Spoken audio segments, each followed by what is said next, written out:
But when does it truly start for you? When does the writing start? When does the idea to kind of go back to this sound start for you? Like, okay, so the era for me is like the album cycle. Each album cycle is its own thing for me. So Okay. like, I guess technically I started this album cycle a year ago. Okay. Around this time, like fall last year? November.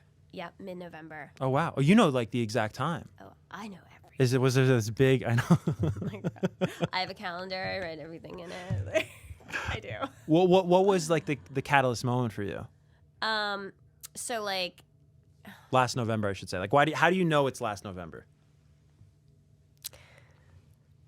because Modson showed up in my house, knocked on my door, and we were talking on the phone, and I was like, yeah, well, should we write? And he's like, yeah, I'll be there in 20 minutes. And I was like, okay, cool. He like walks in, and I'm like, all right, okay. And I grabbed my guitar, and I had figured out some chords, and then to like a previous idea, and that he had like texted me, and he's like, I'm on my way. And then like I was playing the guitar, and we were changing it up, and he hung out for like 2 hours and then he was like, let's get in the studio with John Feldman. And I was like, perfect, see you tomorrow.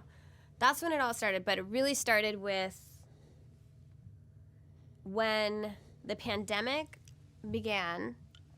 Travis Barker and I got in touch. He hit me up, and he was telling me that he's like producing and asked what I was doing, and we decided we wanted to like get in the studio and start writing. So I was like, all right, cool, send me some stuff. And then like probably the same week, Modson and I started chatting, and then he dropped Karma, and I was like, this song's awesome. Like, who produced this? Who'd you write this with? And he was like, John Feldman. And I was like, all right, let's get in the studio and fuck some shit up. So,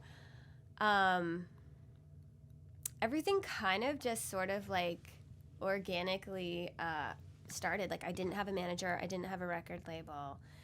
And Pull that mic a little closer, Avril.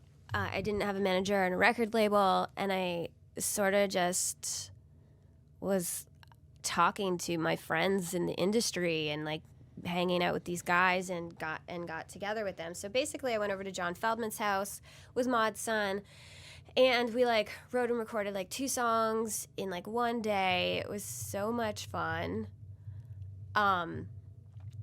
that I was like, let's just keep going. And then we wrote every day for 2 weeks, and then I was like, we could have been done. Like, we had enough songs that was like a full album and a really strong record. And then I just didn't want to stop. I was like having so much fun. I felt like I was really doing what I needed to be doing. And then we just kept writing, and we have like 30 songs. And like then I was in the studio with Travis, and Travis Barker, we were writing songs together, and he's producing. And then it was like probably the most fun I've ever had making a record. And it was nice not having to like answer to anyone, and just like get in the car, drive over the canyon, go to Calabasas. We were working so early every day, like noon. There was no drinking making that record. So we're making up for it today. Yeah. I was just like super serious, super focused, and we were having fun. And then Mod started flirting with me, and then I started dating him, and now we're together. And then like that happened. We have a couple songs together, and yeah. You crashed an interview or 2 with him. Yeah. Well, that's cool. In terms of, like, it just sounds like this is the happiest you've been making a record. Mm-hmm. And I thought it was interesting that there was some past interview, maybe a couple years ago, and you were talking about how you actually, at the time you were saying, well, I write so much better from like sadness or from grief or these things, and you don't necessarily get so inspired when in happy times. But it seems like you're incredibly inspired now in some of the happiest times.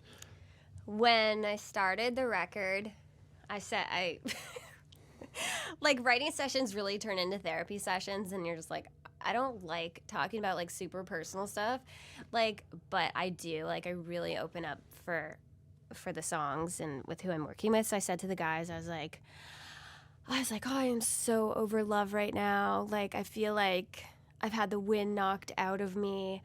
Like, I feel like really jaded. I was like, I need a minute. Like, I'm just over it. I'm going to do me right now and focus on me.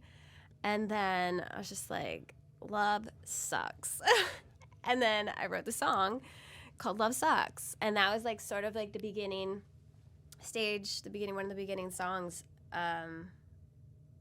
for this record. I like started this idea at home, brought it into the guys, and just told them like, this is where I'm at in life. And it like felt good to just like hash it out, like to just like, I mean, I know it's like funny, like that I'm like, yeah, I was a teenager and I wrote like angsty songs and I'm still like doing that at this point in my life, but like I've kind of been through it in love, and it's not easy, and love is hard, and like sometimes like, and I was just at the point where I was like, love sucks, and it always ends bad, it always hurts, like, but you know, you have to decide, like, you know, that famous saying is it's worth it to have loved and lost and to have not loved at all. Mm-hmm. And I am a hopeless romantic, and I am a Libra, and I love love. But like, you know, I was like definitely like going through, like I was experiencing like heartache, heartbreak at the beginning of the album, making the album. And then during that process of making the record, I did like fall in love and like went into a new relationship, and so you kind of like can sort of see that in the album. Yeah, that's my next question. Mm-hmm. Is there a decided difference? You think you think the fans will hear it? Yeah, like part of me was like, is it weird to put like angsty like whatever songs and love songs, or should it be all one? Because I have like enough songs for 2 records. So I have like so I have a song called, I had to put it on, it's called Kiss Me Like the World Is Ending. And that was just like a fun, like running around Malibu, like hanging out with Maud, like just like one of those kind of songs. And so I have like both. Yeah. And then I have like, so the majority of the record is like, it's like fast, in your face. It's like the most like alternative record from front to back that I've made. And I just really didn't want ballads or anything like that. It was just like, it's just rock and roll, pop punk. Are there like, any ballads?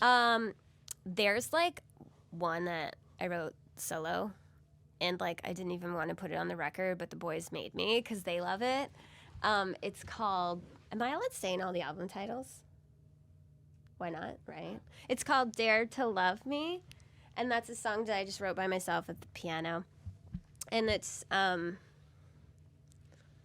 yeah, it's just like tapping into the like vulnerability of like going there again, and like being able to go there again and open up, fall in love, and also like, are you really ready? Like, don't tell me you love me unless you mean it.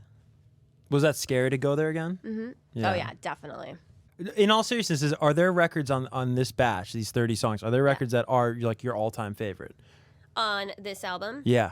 I feel like this album is one of my best records. Like, because we wrote so many songs, I picked my top ones. Like, the songwriting is really strong. Lyrically, melodically, the production is so strong. You know, like, it's produced by, like, Travis and Feldman and Maud, and we've got, like, Travis playing drums on some songs and Feldman playing guitar on some songs, and it's just, like, there's a lot of, like, the songs are so anthemic, and they're a lot of fun, and it's like, even though it's just like about me reflecting and looking back at either my past or what I had just been gone through, like in heartbreak or whatever, it's like kind of me like poking fun at myself and love in a weird way. And it's fun. It's like lighthearted. And we'll be together never, so baby, you can write me.